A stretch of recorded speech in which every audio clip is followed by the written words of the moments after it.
Tunde stepped out, adjusting his khaki shorts and white shirt, the official uniform of every Nigerian Youth Corps member.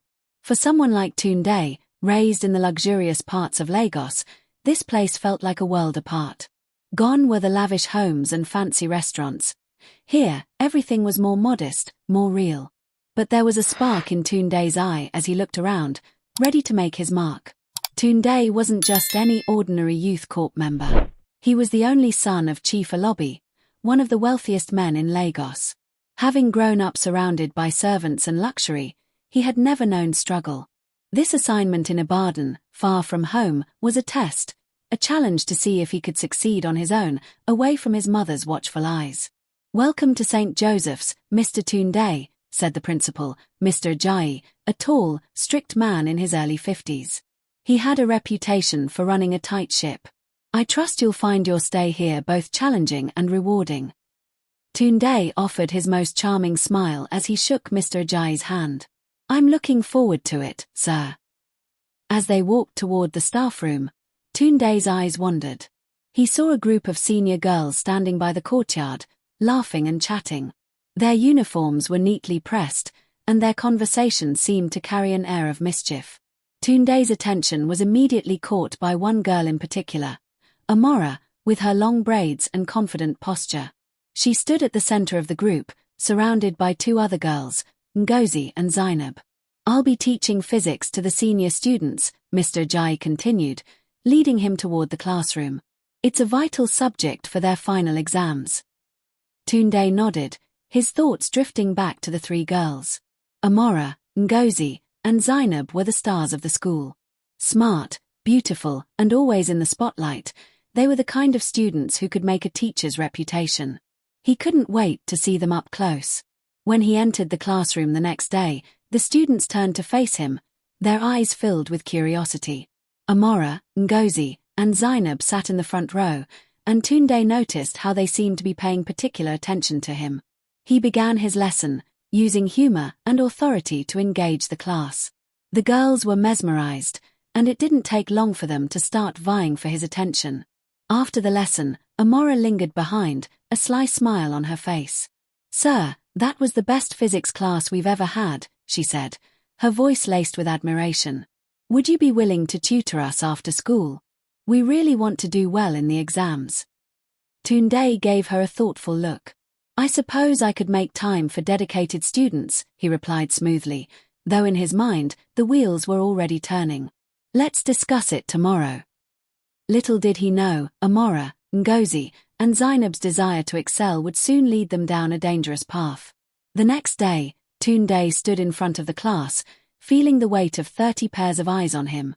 His first lesson at St. Joseph's High School had gone well, and the students were eager for more.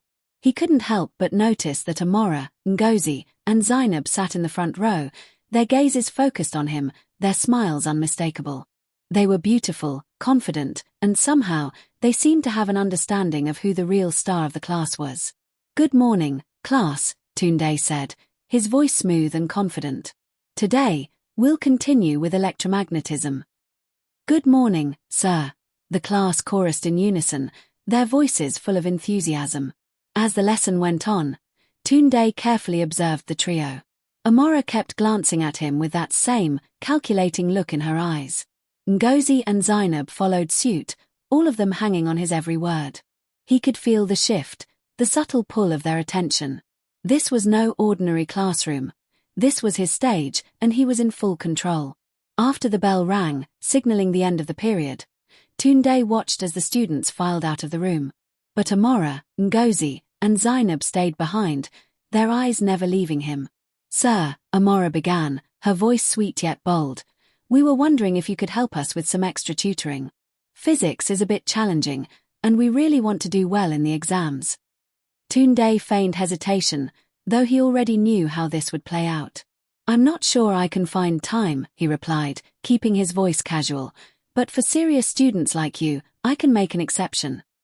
The girls exchanged excited glances before nodding eagerly. "Thank you, sir," Ngozi said, her voice full of gratitude. Tunde gave them a knowing smile.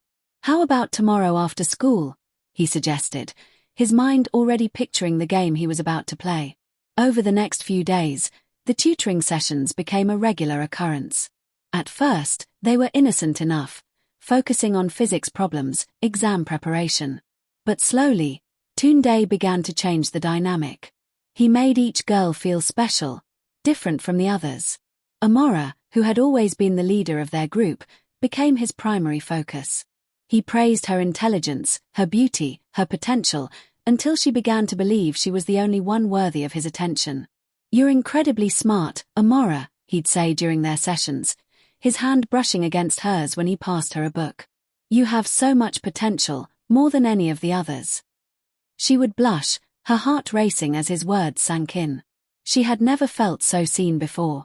Ngozi and Zainab, meanwhile, began to notice the shift. At first, they didn't mind. After all, Amora had always been the one to take charge. But soon, they started competing for Tunde's approval. They would stay behind after class, offering to help him clean the board or fetch him water, anything to be near him.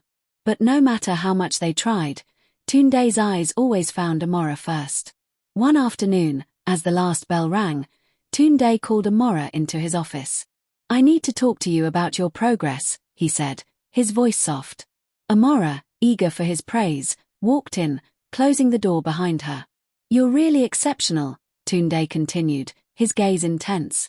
"You're so much more than just a student." Amora's heart skipped a beat. She wasn't sure where this was going, but she knew one thing: Tunde was different. He made her feel important in a way no one else did. But as the conversation continued, she couldn't help but notice the way his hand lingered a little too long on her shoulder, or how his words seemed to make her feel special in a way that was almost too much. "You're special, Amora," Tunde whispered, leaning in closer. "You're the kind of person who deserves more attention. Someone like me can help you go far." Amora swallowed, her pulse quickening.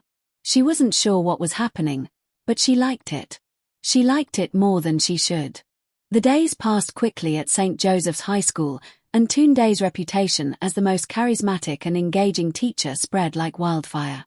His students loved him. The teachers admired him for his innovative methods.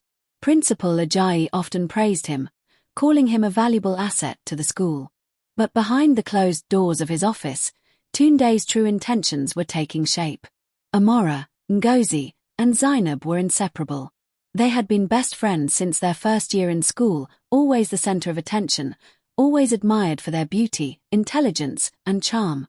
But now, something was changing. Amora seemed to be pulling ahead, and Tunde's attention was always on her. Ngozi and Zainab, though not without their own appeal, began to feel the distance. It was subtle at first, just little things. Tunde praising Amora more than them, giving her special attention, leaning in closer when he spoke to her. But as time went on, the divide grew. One afternoon, after their usual tutoring session, Ngozi stayed behind, her hands clenched nervously around her books. "Sir, can I talk to you for a moment?" she asked, her voice quiet but determined. Tunde turned to her, a smile spreading across his face. "Of course, Ngozi. What's on your mind?" "I just wanted to say, I've noticed you're spending a lot of time with Amora lately," she said, trying to keep her tone casual, though there was a hint of insecurity in her voice. "It's just, we're all working hard for the exams, and I don't want to be left behind." Tunde chuckled softly, stepping closer to her. "Ngozi, you're a bright student. Don't worry. You have so much potential. You'll do great." But it wasn't the reassurance she was hoping for. She had seen the way Tunde looked at Amora, the way he made her feel like she was the only one who mattered. And despite his words, she couldn't shake the feeling that she was being pushed aside. Meanwhile, Zainab noticed the tension building between her friends. She saw how Amora seemed to be spending more time with Tunde, how she had started to act differently, more confident, more self-assured, as if she had a secret she wasn't sharing. Zainab couldn't help but feel a pang of jealousy, but she pushed it aside, trying to focus on her studies. One day, as the school bell rang for the end of the day, Amora approached Tunde's office. He was sitting at his desk, looking over some papers. When he saw her, his expression softened, and he gestured for her to sit. "Amora," he said, his voice low and inviting, "you've been doing exceptionally well in class. But I wanted to talk to you about something more than just physics. Amora blinked, her curiosity piqued. What do you mean, sir? Tunde leaned back in his chair, his gaze never leaving her. You're not just a great student, Amora. You're special. You have so much potential, not just academically, but in every way. I see something in you that no one else does. Amora's breath caught in her throat. She wasn't sure how to respond. Tunde's words sent a flutter through her chest, and for the first time, she felt truly seen. He wasn't just praising her academic achievements, he was looking at her, truly looking at her, in a way no one had before. Thank you, sir, she whispered, her voice trembling with excitement. Tunde smiled, his eyes darkening slightly. You don't have to thank me, Amora. You're one of a kind. And I want to make sure you get the attention you deserve. Her heart raced. She wasn't sure where this was leading, but she didn't care. She had never felt more important in her life. As the days went by, the sessions with Tunde continued. The atmosphere had shifted, and Amora was now the center of it all. Ngozi and Zainab couldn't help but feel a sense of dread. They knew something was off, but neither dared to confront Amora. After all, she seemed happy, even elated by the attention Tunde gave her. But behind closed doors, secrets were unfolding. And the game Tunde was playing was far from over. The days blurred together as Tunde's influence continued to grow at St. Joseph's High School. The students adored him, the teachers respected him, and the principal, Mr. Ajayi, often praised his work. But what no one knew was the dangerous game Tunde was playing, a game that was slowly pulling his 3-star students, Amora, Ngozi, and Zainab, into a web of manipulation. Amora, once the confident leader of the trio, had become Tunde's primary focus.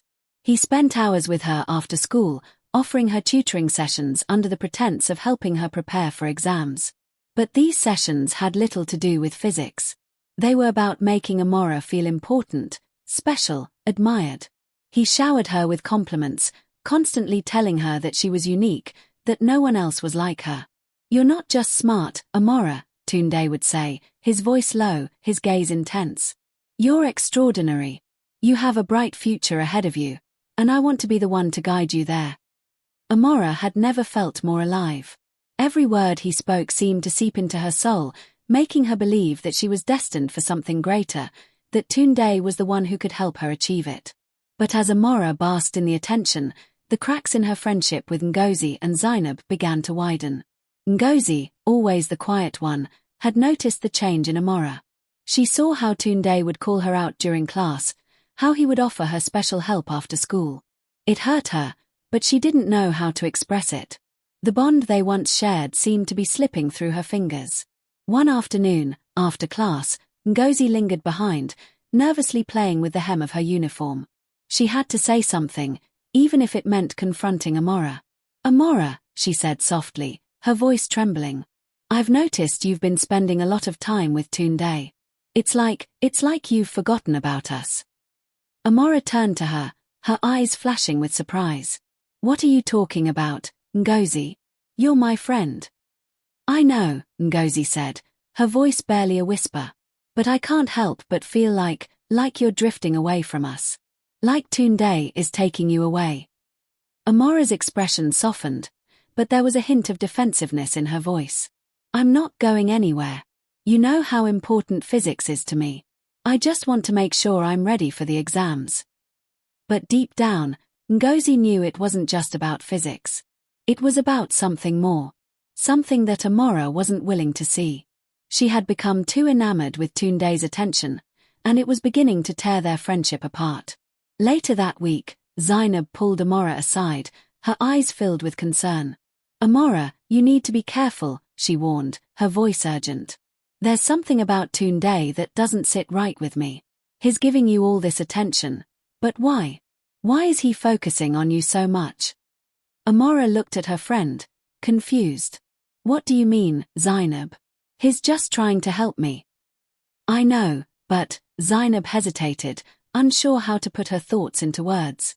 It's just not normal. He's crossing boundaries. And you don't even see it. Amora felt a pang of guilt, but she quickly brushed it aside. Zainab, I'm fine. Tunde is just helping me. But the warning signs were there. Zainab could feel it in her gut. Something was wrong, and she wasn't going to sit back and watch her friend get caught in Tunde's web. That night, as Amora lay in bed, she thought about what Zainab had said. But in the quiet of her room, she couldn't shake the feeling that Zainab was wrong. Tunde was different. He cared about her in a way that no one else had. He saw her for who she truly was, and for the first time, she felt truly special. But as the days passed, the tension between the three girls grew. What had once been a solid friendship was now fraying at the edges. Amora, Ngozi, and Zainab no longer saw eye to eye. They were no longer a united front, and Tunde had done nothing to stop it. He had carefully planted the seeds of doubt, making each of the girls feel like they were the one who mattered most. And now, as the cracks deepened, the girls were about to learn just how far Tunde's manipulation would go. The tension at St. Joseph's High School was palpable.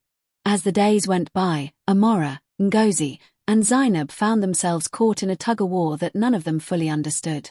While Amora continued to bask in Tunde's attention, her once unshakable confidence began to waver. The more time she spent with him, the more distant her friendships became.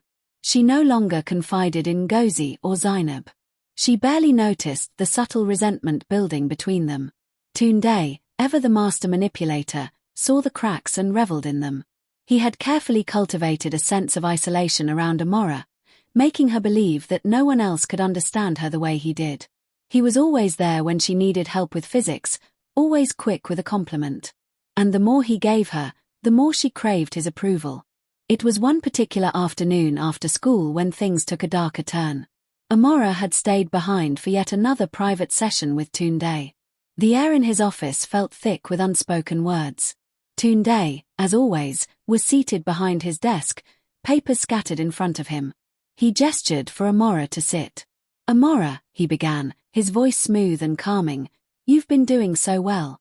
You're the best student in this school, and I want you to know I've been watching you, not just as a teacher, but as someone who truly sees you." Amora's heart fluttered at the words. She had heard them many times before, but today they felt different. More intense. More real. Tunde's gaze held her captive, and she felt her usual defenses slipping away. "You know," Tunde continued, leaning forward, "you have a way of making everything you do look so effortless. You deserve more than just the praise from your classmates. You deserve the world." Amora's breath caught in her throat. She had always wanted to be someone important, someone special. And now, Tunde was making her believe she could be. "I'm not like the other girls, am I?" she asked, her voice barely above a whisper. Tunde's smile was slow and deliberate. "No, you're not. You're different, Amora.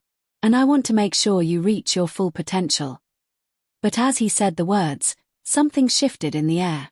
Amora wasn't sure what it was, but she felt a chill run down her spine.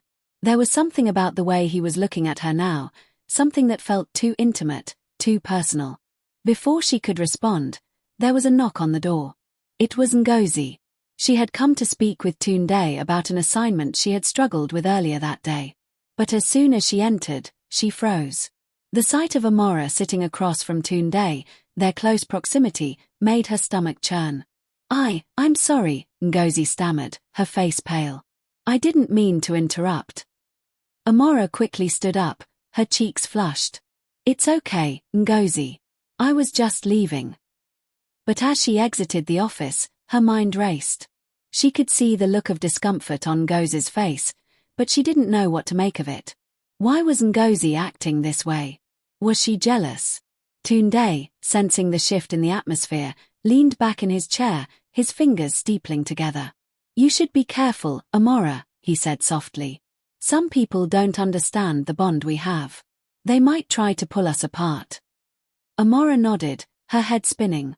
She didn't want to believe Tunde's words, but deep down, she couldn't ignore the truth of what he was saying. Something was happening between her and her friends, and it was all because of Tunde's influence. Later that evening, Amora sat in her room, her thoughts a whirlwind. She couldn't shake the feeling that something was terribly wrong, but she also couldn't deny how good it felt to be the center of Tunde's world. He made her feel important, special. She was no longer just another student at St. Joseph's. She was someone worth noticing.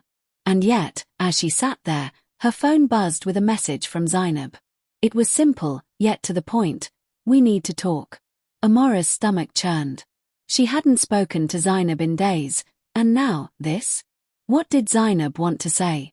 Would she confront her about what had been happening between her and Tunde? Or was there something else going on? The next day, Amora walked into school, the weight of her thoughts pressing heavily on her chest. Zainab was waiting by the gate, her expression unreadable. Without a word, she motioned for Amora to follow her. As they walked toward the courtyard, Zainab finally spoke. "Amora, you need to wake up. This thing with Tunde, it's not right. He's using you." Amora's heart skipped a beat. "What are you talking about, Zainab? You don't see it, do you?" Zainab's voice was tinged with frustration. "He's manipulating you. And now, it's tearing us apart. Don't you care about our friendship anymore?" Amora opened her mouth to respond, but the words caught in her throat. She didn't know what to say. For the first time, doubt crept into her mind. Was Zainab right? Was Tunde really playing her? Before she could process the thought, Zainab turned and walked away, leaving Amora standing alone in the courtyard, the weight of her decision pressing down on her. The days at St. Joseph's High School were becoming unbearable for Amora. Every glance from her friends, every conversation with Tunde, every passing moment seemed to pull her in different directions. Her world had started to feel smaller and smaller, and she couldn't find a way out. It was another Friday afternoon when it all came to a head. The tension between Amora, Ngozi, and Zainab had been building for weeks. They no longer spoke much, and when they did, it was laced with unspoken resentment and hurt. Amora, still under Tunde's spell, refused to acknowledge the rift. To her, he was the only one who truly understood her. And that's all that mattered. After another grueling tutoring session with Tunde, Amora left the office feeling both elated and confused. Tunde had praised her endlessly, telling her that no one else was as capable as she was. His words rang in her ears as she walked toward the school courtyard. But when she arrived, she saw Ngozi and Zainab waiting for her, their expressions hard. "Amora," Ngozi called, her voice tight with emotion. "We need to talk." Amora stopped in her tracks, a sinking feeling in her stomach. She had been avoiding this conversation for days, but she knew it was inevitable. She walked toward them, her heart racing. "What's going on, guys?" Amora asked, trying to sound nonchalant, though the anxiety bubbling up in her chest betrayed her. Zainab spoke first, her tone sharp.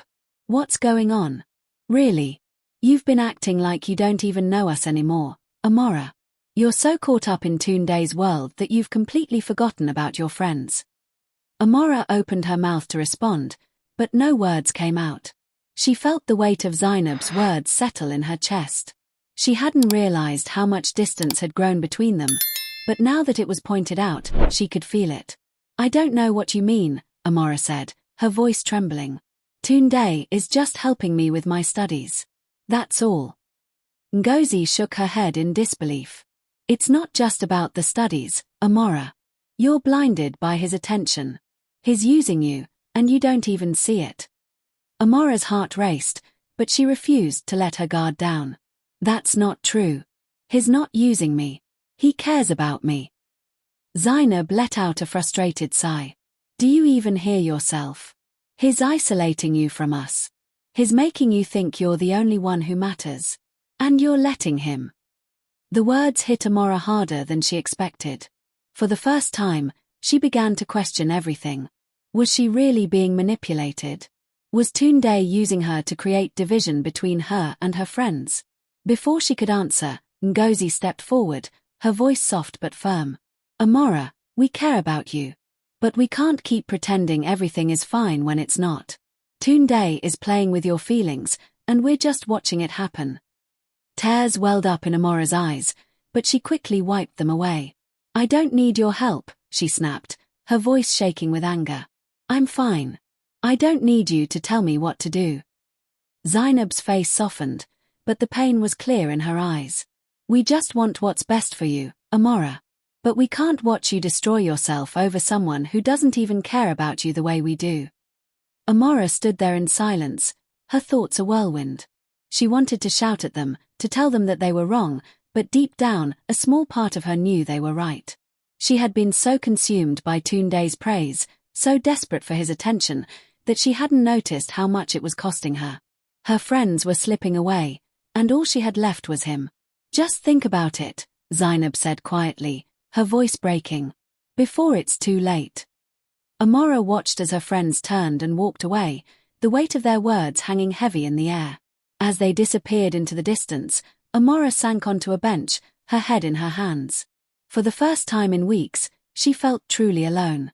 She wanted to believe that Tunde was different, that he truly cared about her.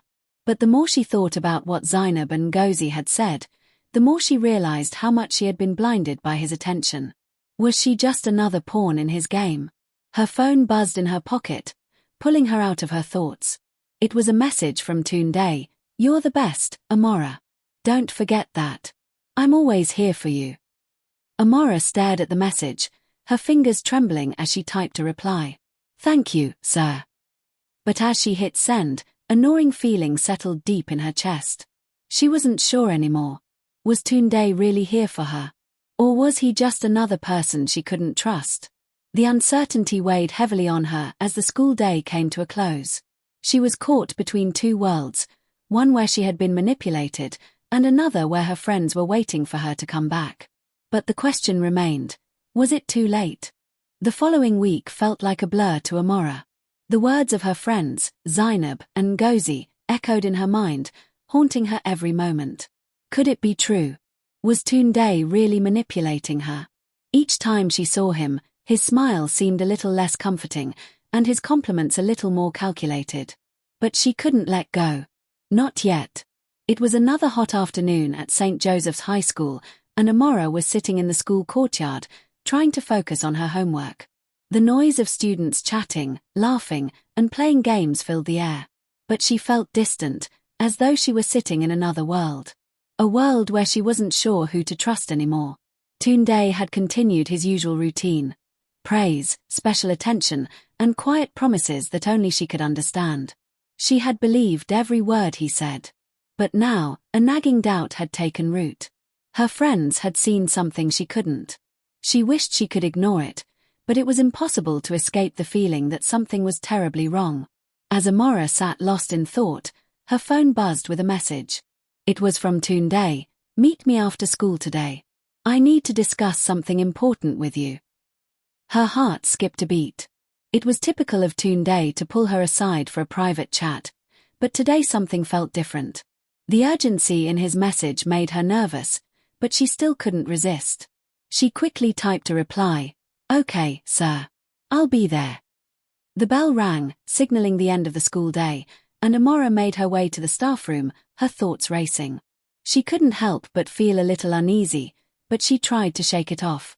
When she reached the door, she hesitated before knocking lightly. "Come in," Tunde's voice called out from inside. Amora pushed the door open, and Tunde was sitting behind his desk, as usual, his eyes fixed on a stack of papers. But as soon as he saw her, his expression softened, and a slow smile spread across his face. "You came," he said, standing up and gesturing for her to sit. "I'm glad. There's something I want to discuss." Amora sat down, her hands trembling slightly in her lap. "What's going on, sir?" Tunde walked around the desk, his eyes never leaving hers. "Amora," he began, his voice low and steady, "I've been watching you closely. You're one of the brightest students I've ever had the pleasure of teaching. But there's something more, something deeper that I need to address." Amora blinked, her curiosity piqued. "What do you mean?" Tunde stopped in front of her, leaning slightly forward. "I've noticed the way you've been acting lately. You've been distant. You've been listening to people who don't understand you. They don't see what I see. You're special, Amora. You don't need anyone else but me to recognize your worth." His words, so smooth and convincing, hit Amora like a wave. The familiar sense of safety that Tunde had always provided flooded her again.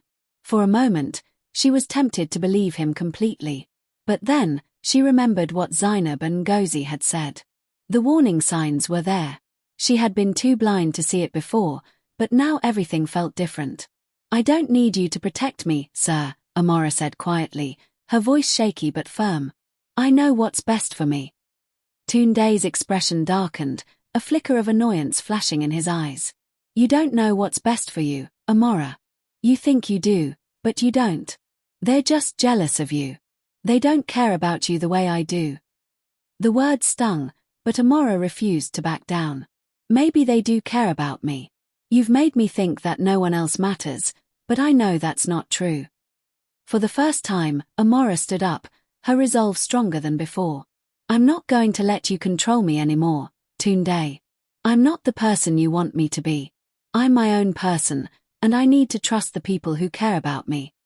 Tunde's gaze narrowed, and for a brief moment, Amora saw a flicker of anger in his eyes.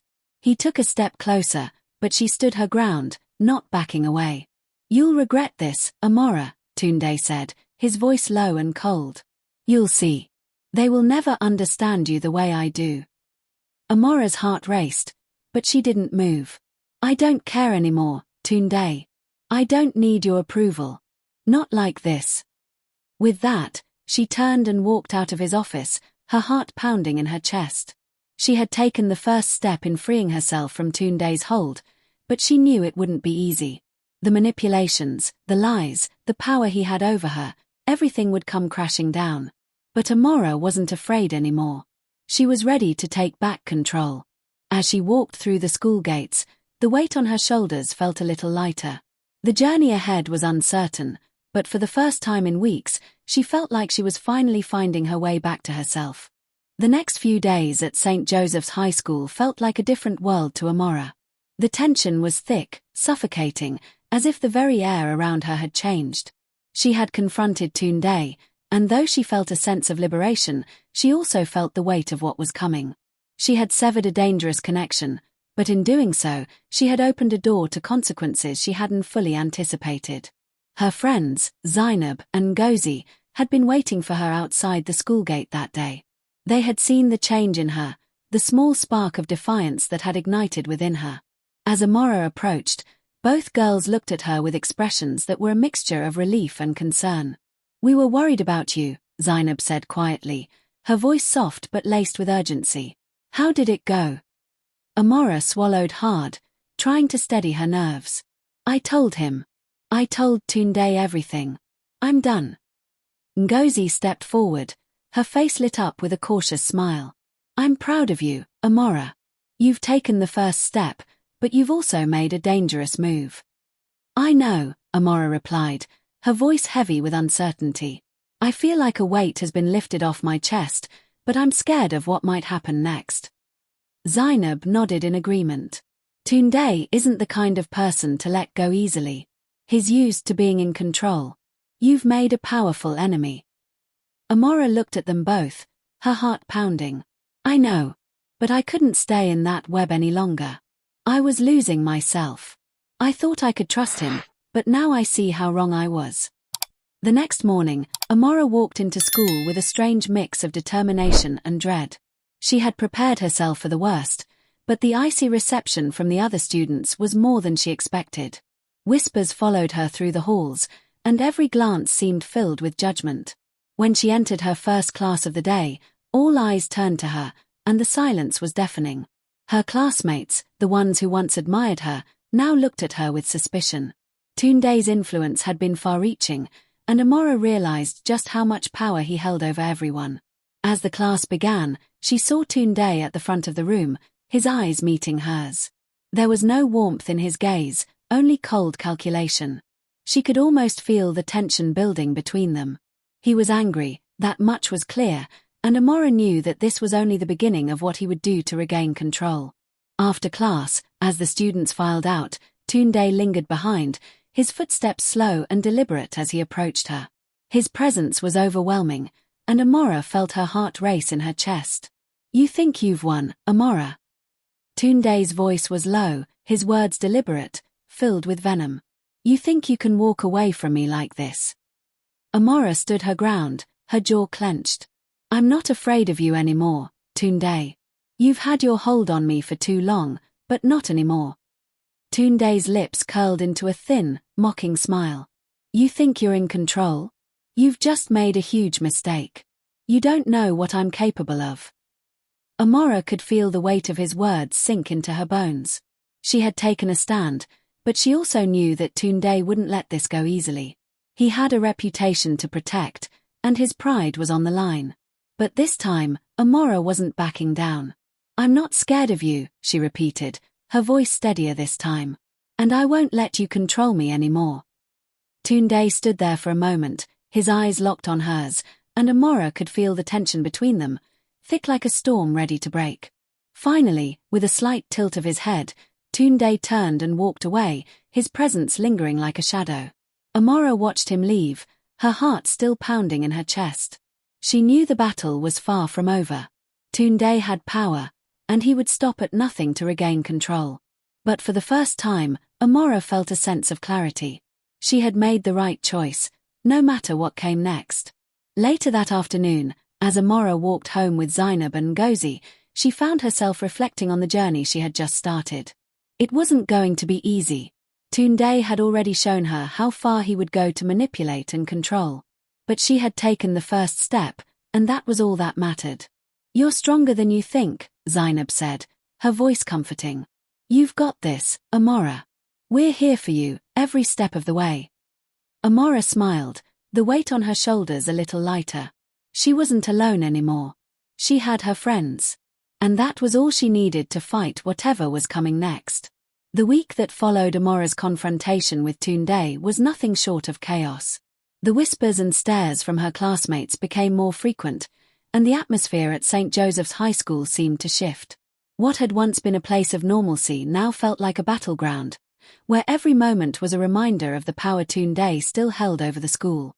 Amora tried to stay focused on her studies, but it was hard. Every day, she walked into the school feeling like the walls were closing in. Her friends, Zainab and Ngozi, continued to offer support, but the weight of the situation was taking its toll on her. She could feel the tension between them and the other students. They were all on edge, uncertain of where to place their loyalties. It was one particular afternoon when the final confrontation took place. The school was hosting a science fair, and students from every class were preparing their projects. Amora, Zainab, and Ngozi were all set to present their joint project on renewable energy. But as Amora walked into the school hall, she saw Tunde standing at the back of the room, his eyes fixed on her. For a moment, time seemed to slow. Amora's heart raced. She had known this moment was coming, but seeing him in person again, so close, brought the fear rushing back. He was the reason for all the chaos, the reason for the division among her friends, and the source of the power that had once controlled her. Amora took a deep breath and approached her project table. Zainab and Ngozi were already there, adjusting the display.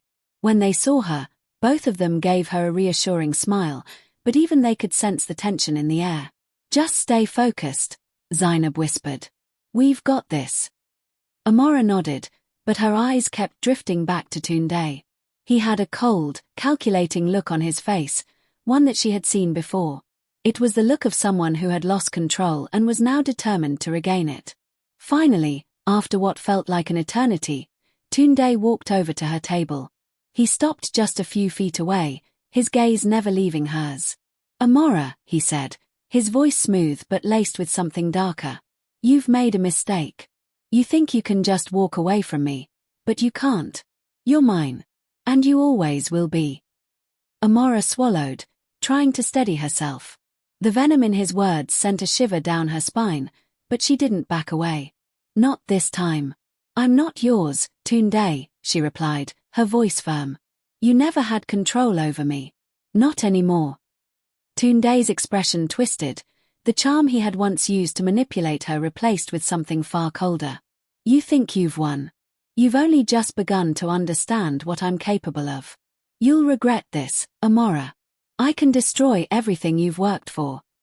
Amora felt the anger rising within her, but she refused to show fear. I've already made my choice, Tunde. I'm done with you. You don't control me anymore. Zainab and Ngozi stood beside her now, their presence solid and unwavering. Together, The three girls looked at Tunde, no longer the fearful students he had once manipulated. "You're not welcome here anymore, Tunde," Zainab said, her voice strong. "This game is over." Tunde's eyes flickered with a flash of anger, but he knew, in that moment, that he had lost. The students who had once admired him were now watching, their eyes filled with judgment and disdain.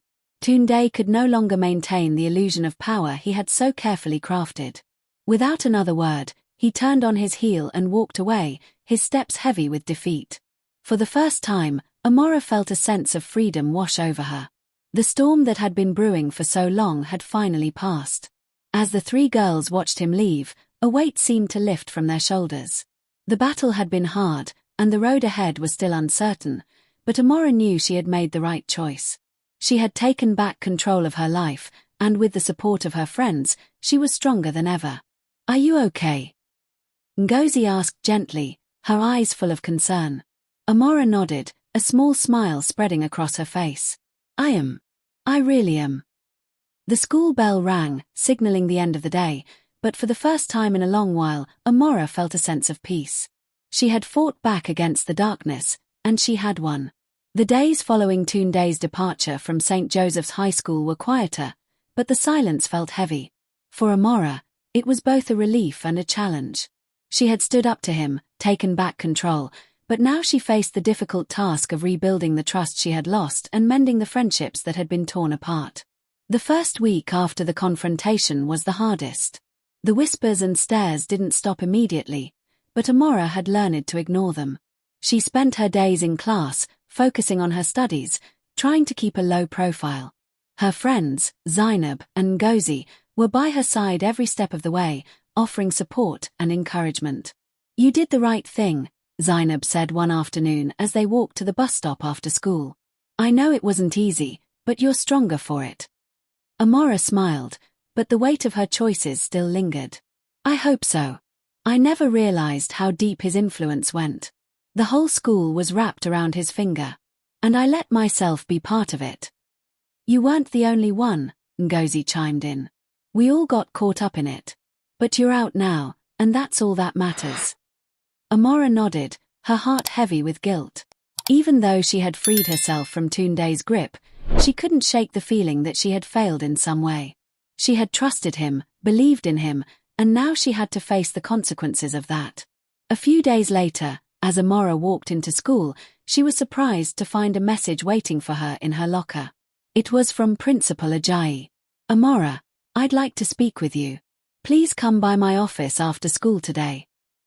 Her stomach tightened. She hadn't spoken to the principal since the incident with Tunde. She had no idea what he wanted to discuss, but the nerves in her stomach told her it wasn't going to be a simple chat. After school, she made her way to the principal's office, her steps heavy with uncertainty. When she knocked on the door, Principal Ajayi looked up from his desk, his face serious. "Amora," he said, gesturing for her to sit. "I've been hearing a lot of things about you lately. About what happened with Mr. Tunde." Amora swallowed hard, her throat dry. "I didn't mean for things to get out of hand, sir. I know," Principal Ajayi interrupted, his voice softening. "I know you didn't mean for it to go that way. But what you did, it wasn't easy. Standing up to a teacher, especially someone like Tunde, is not something most students would have the courage to do." Amora's heart skipped a beat. She hadn't expected this kind of support from the principal. "I didn't want to make trouble. I just wanted to stop it before it went too far." "I understand," he said, nodding. "But what you've done here, Amora, is show us all that no one, no matter how powerful they seem, should be above accountability.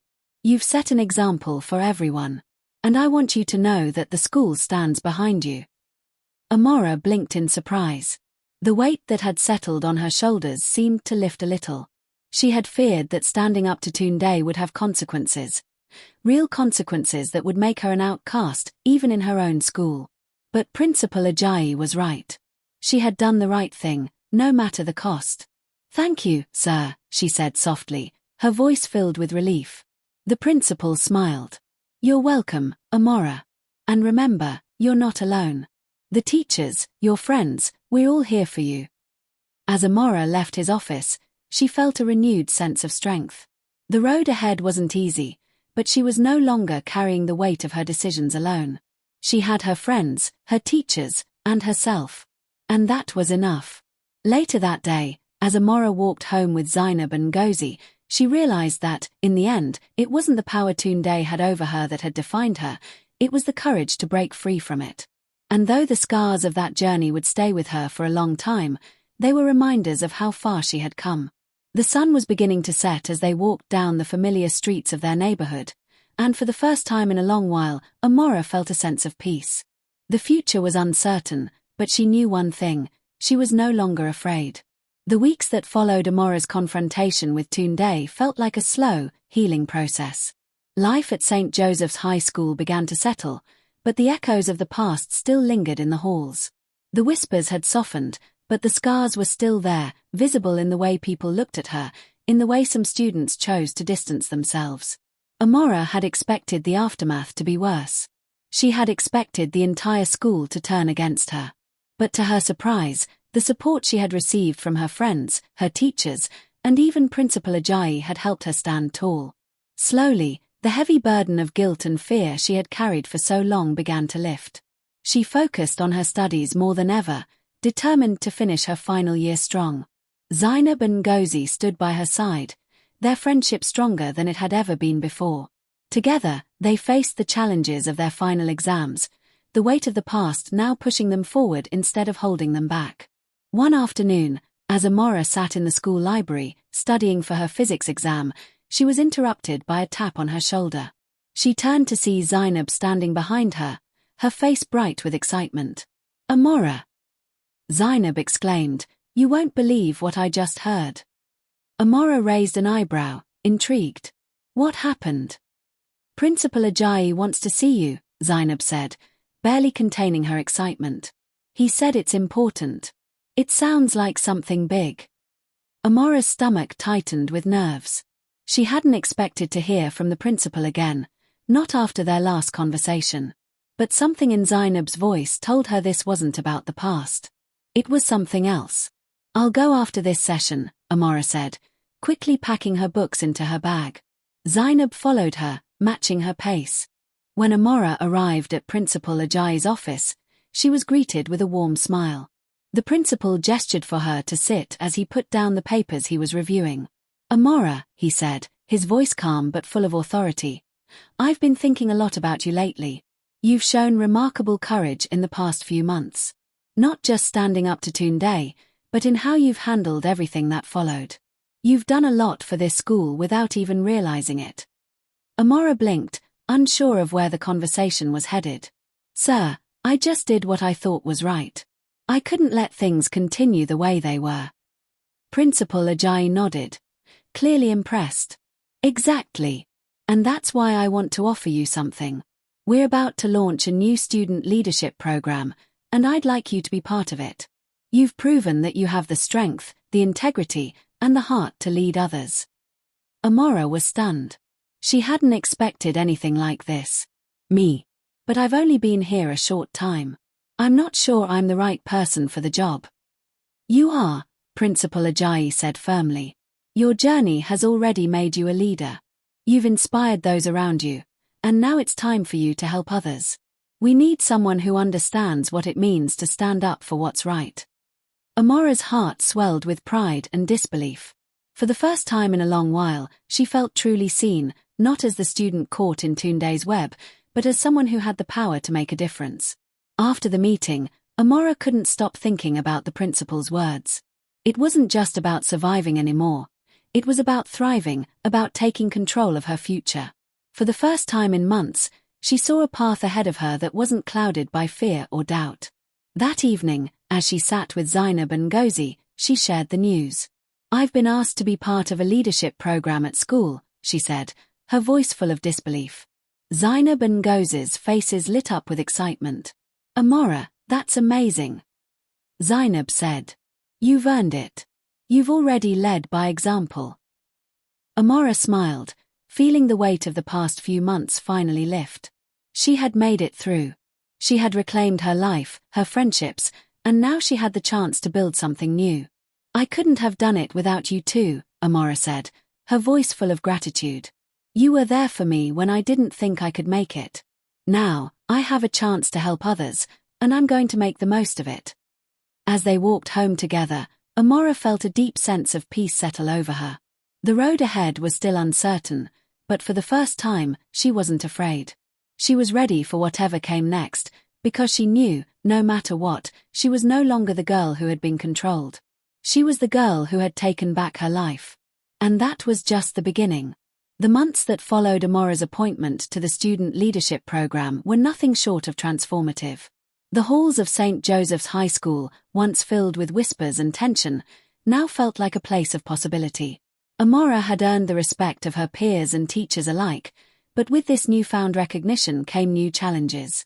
She found herself balancing her leadership role with the pressures of her final year. The exams were looming, and she was determined not to let her duties distract her from her studies. But it wasn't always easy.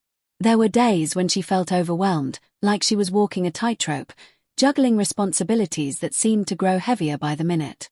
One particular afternoon, as Amora sat in the library reviewing her notes for an upcoming physics exam, she was interrupted by a voice from behind her. Amora, you're needed in the principal's office. It's urgent. Amora looked up to see Chinedu, a member of the student council, standing there. His face was serious, his eyes reflecting a sense of urgency. Is everything okay? Amora asked, her stomach tightening. I'm not sure, Chinedu replied. But Principal Ajayi said it's important. Amora gathered her things quickly, her heart pounding. She had a lot on her plate, but something told her that whatever was waiting in the principal's office wasn't something she could put off. As she entered Principal Ajayi's office, she found him sitting behind his desk, looking as composed as ever, but his expression was one of concern. Amora, thank you for coming so quickly, he said, gesturing for her to sit. There's a situation I need to discuss with you. Amora sat down, her mind racing. What's going on, sir? It's about one of your fellow students, Principal Ajayi began. Chidi, a senior, has been caught in a cheating scandal. He was found with unauthorized materials during an exam, and now the situation is spiraling. Some of the students are rallying behind him, saying that he's being unfairly treated. It's causing division among the student body. Amora's heart sank. She had heard whispers about Chidi before. He was known to be a smart student, but also one who took shortcuts when it came to his grades. But hearing about the scandal, the reality of it, made her stomach churn. What do you need me to do? Amora asked, her voice steady despite the growing unease inside her. I need your help to address the situation, Principal Ajayi replied. The students are looking to you for leadership. They respect you, and I believe you can help bring calm to this situation. It's crucial that we handle this with integrity. I trust you can steer the students in the right direction. Amora's mind whirled. She wasn't sure she was ready for this level of responsibility, but she knew that backing down wasn't an option. She had worked hard to get to this point, and if this was the challenge that would define her leadership, she would face it head-on. I understand, sir, Amora said after a moment's pause. I'll speak with the students and help resolve this. Principal Ajayi nodded, his face softening with approval. Thank you, Amora. I know you'll handle this with the maturity and fairness that you've shown since taking on this role. As Amora left the office, her mind raced with thoughts of how to address the situation. She had always believed in fairness, in integrity. But this was different. Chidi's actions had not only hurt his own reputation, but they had also caused a rift among his peers. The student body was divided, and it was up to Amora to find a way to bring them back together. That afternoon, Amora gathered the student leaders in the courtyard to discuss the situation. She knew it was going to be tough. Some students already felt betrayed by Chidi's actions, while others defended him, unwilling to believe that he had cheated. Everyone, I know we're upset about what happened with Chidi, Amora began, her voice calm but firm. But we have to address this as a community, with fairness and honesty. We can't let this divide us. We have to remember that what we do now will shape the future of our school. The students listened intently, their expressions a mixture of frustration and curiosity. Amora could see the tension in the air, but she also saw a glimmer of hope. If she could bring them together, if she could remind them of the values they shared, maybe they could move past this. Let's work together to find a solution that holds everyone accountable, Amora continued. Chidi made a mistake, and it's our job to guide him through it, just as it's our job to guide each other. Slowly, the students began to nod in agreement. The division wasn't gone, but the conversation had started. For the first time in weeks, Amora felt like she was truly leading, not just as a figurehead, but as someone who could make a real difference.